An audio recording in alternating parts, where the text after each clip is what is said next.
Good morning, and I hope you had a lovely weekend. And yes, I have had a haircut here in New South Wales. We've had a little relaxation of some of our restrictions, and even though hairdressers have been open for a while, I decided that I'd pop down and get a bit of a fresh look. I wanted today to talk a little bit about cognitive behavioural therapy and its benefits in this particularly difficult time. The last few weeks, I've noticed that a lot of the comments that my clients have been making have circled around anxiety and depression and increasing feelings of being out of control and kind of a bit of helplessness.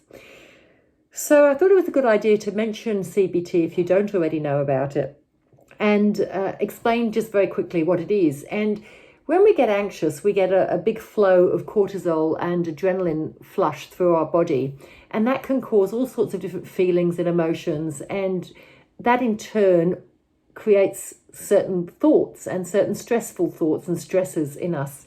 And sometimes it's our thoughts that create those feelings. It's very hard to know which comes first. But the bottom line of that is that cognitive behavioural therapy can help you identify those feelings and those emotions and the connections and the behaviours that go with it, and then start to take control of it and to minimise the negative impact. If you haven't already done so, and if you think that the anxiety is getting the better of you at the moment, it might be worth talking to your GP to see a counsellor or a therapist, a psychologist, and talk about how you can help manage that anxiety, that chemical flow that goes through your body, and to actually take a bit more control of your emotions and your thoughts and your behaviours. And if you're lucky enough to still be at work, you might have an employment assistance program, and you can reach out to them and speak to a counsellor within that program as well. So I just thought I'd mention that could be very useful if you didn't quite know what to do or where to go with these kind of new thoughts and new behaviours that you're experiencing.